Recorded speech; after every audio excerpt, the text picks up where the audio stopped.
We're gonna do another quick unboxing here. So what we have here is a ASUS, what is it? VivoBook Flip 14, or model number TM42, no 420U. So it has a Ryzen 5 5500U processor. This one should have a 12 GB RAM, which is kind of weird. And so we'll see the performance of that. You might not even be using dual channels, so we'll see. And 512 gigs of hard drive space, NVMe obviously, so it should be pretty quick.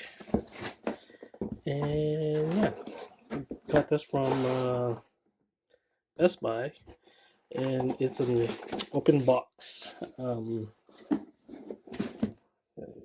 I guess certified refurbished, or that's what they call it at least. So it's not completely brand new, but it's not like used or secondhand either. So, and what we have here inside the box. What else? Oh, I didn't see the charger. Something there. So pretty bare bones, no paperwork of any kind. I mean, it kind of makes sense. Everything should be digitized anyway. So the first thing we have here is the adapter. It's not a USB-C power delivery. It's a normal, what do you call this? Barrel type socket. So one thing I don't like about it, but it's fine. It should be easy enough to buy another one of these just in case, but it does make the laptop it's less practical, right? Because you can't just use a standard or a standardized power adapter. But this is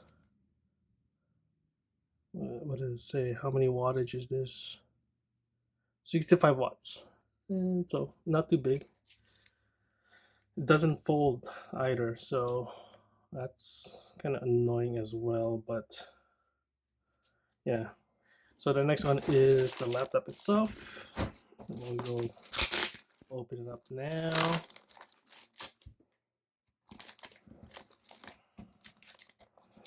Yeah.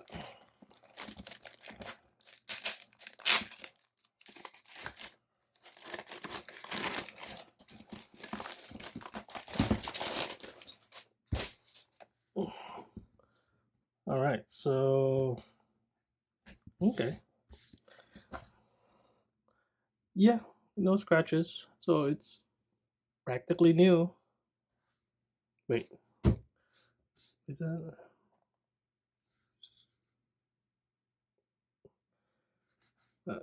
Looks like there's some down here, but you can barely see it. Yeah. So obviously it won't be perfect, but it still looks pretty good. And the bottom too, all the screws are there. You'd be amazed how easily laptops will lose screws, and the feet are rubber feet are there too. So yeah, that's okay. And all the labels are still here. And yeah, and I think let's just see the inside. All right, so I finished setting up the laptop, and yeah, actually let's look at it for a bit, some more, at least on the outside. So it has obviously the AC charger port here, full HDMI port. That's pretty good. USB Type A, USB 3.2, I believe. Same as this one, but this one is a Type C. Headphone jack, micro SD card reader. That's pretty convenient. Some lights and the power buttons there. The bottom has the speaker grills at the bottom, which is yeah, that's not optimal. On the back, not much, just the hinge or double hinges, and on the other side you have the exhaust, so you'll feel hot air coming out of this grills here, and a USB 2 Type A, and this is cool. And then obviously you can, you know, you can do this, right? And use it like this, or you can use it like a more of a tablet, like this. And when you do that, it disables the keyboard behind, so you don't accidentally press any keys or whatever. But yeah. Oh, while we're here, so I have been running some tests, and let's look at first the CPU Z. And yeah, so obviously you see the spec there: Ryzen 5 5500U, 7 nanometers, pretty advanced. Core speed is, well, right now it's pretty low because it's sitting idle basically. And now the most interesting is, I guess, for us, since it is 12 gigabytes of RAM, and there is no such thing as a 12 gigabyte stick of RAM. And yeah, it's still running dual channel. Seems like what it does is that up to 8 gigs is dual channel, and the remaining 4 runs as single channel. At least that's how I understand it. But yeah, and DRAM frequency is 1600, which means it's 3200 megahertz, which is pretty good RAM. For a laptop, that is. Yeah, so dual channel, good. Should I upgrade to 16? I don't know if it's worth it, but we'll see. Now let's look at the SSD portion of it, storage. Again, pretty good. It's pretty good. 1100 for read, and almost 1000 for writes, which is, I mean, obviously that's like basic, NVMe SSD, but it still makes me think that there's not a lot of bottleneck in the system at all to be able to get those readings. And that's running the profile of real world performance as opposed to default or peak performance. So this is more realistic, so I'm happy about that.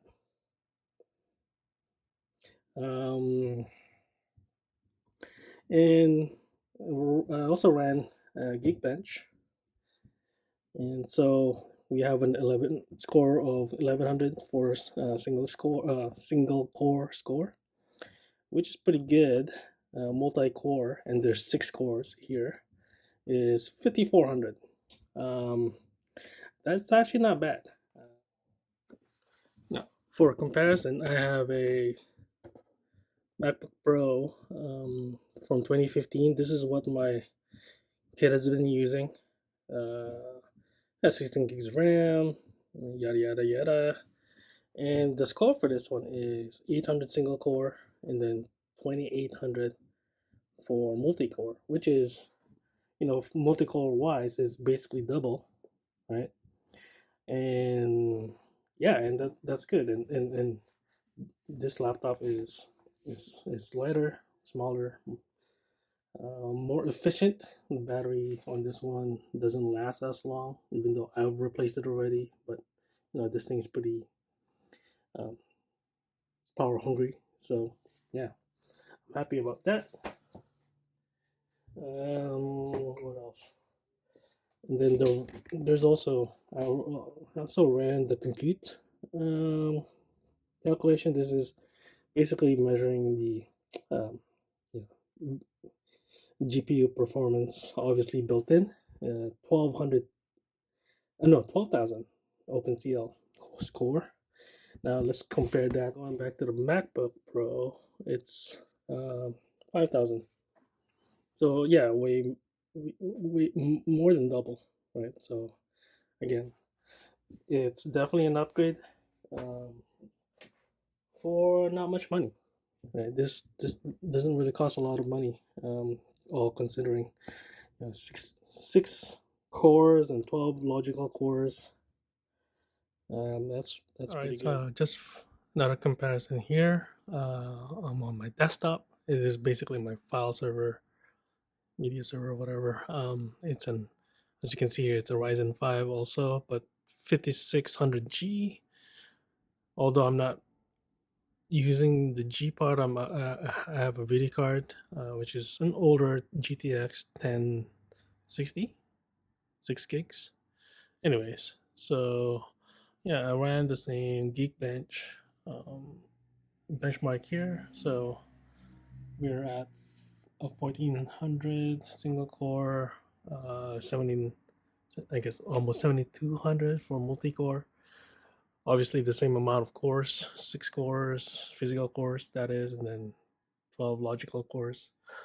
And now, I guess the compute part is a big difference here because obviously there's a discrete video card, 30, almost 3800.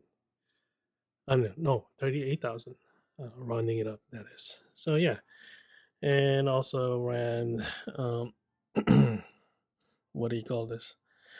Uh, disk mark here for the disk speeds. This is almost like 3,000. No, 3 times as fast for the reason writes. Yeah, I know. There's a big difference. It's yeah. Oh yeah, this one is this desktop has 32 gigs of RAM running at 3600. So yeah, not bad at all. For the laptop, that is, um, compared to this dedicated desktop machine. It's not overclock or anything like that. Just everything default. Just have XMP enabled just so that the memory frequency is correct. And yeah, anyways, but it's still not bad. You know, considering it was a relatively cheap laptop, a portable device, about what 2/3 of the measurement compared to this one, which is not bad, and not a big difference from what was it, 1100 to 1400. Again, roughly or 1500, so roughly 2/3, right? So yeah, and what else? Ran this one's not so. This is like same benchmark, but in Vulkan mode. Uh, I just checked the user bench as well here, just to see how well the actual components are doing in relative to other computers with the same components. That's pretty good, 89 percentile. So I guess in this case it's going turbo, turbo at 3.8 gigahertz. I'm pretty sure the fan was like working pretty hard to make that happen. Um, the GPU, iGPU, uh, again 92% off. So which means this laptop is running, pretty good. Well, obviously it's brand new, so there's not a lot of malware and stuff like that running in the background. The drive, 76 percentile. Again, that's pretty good. And compared to the rest, it's pretty good. Obviously, 148% of what I guess everyone in user benchmark. Obviously, the iGPU score is way low, 16.6, because it's not even a real video card. It's built-in one. Processor wise, still pretty good, 81 percentile out of everyone in user bench. Scroll down here. Oh yeah, forgot about the RAM. So RAM, just average. So which is to be expected, right? It's RAM, and yeah, there are two sticks, 4 gig and 8 gig. And I guess compared to the rest of the world, 68%, just over above average. So yeah, all in all, we're pretty happy with this. I'm still considering whether or not I should upgrade the hard drive. I have 1 gig, no, 1 terabyte that I can pull out from my MacBook. Also have a 8 gig just lying around here. Now the only problem is that this one is only 2400. So is it worth the additional 4 gigs, but then going down to 2400? Yeah, I don't think so. But we'll see. We'll see if it's running out of memory. But I don't think it would. 12 gigs is a lot. Even 8 gigs in dual core is a lot. So yeah, let's flip this over again. Yeah, so that's it.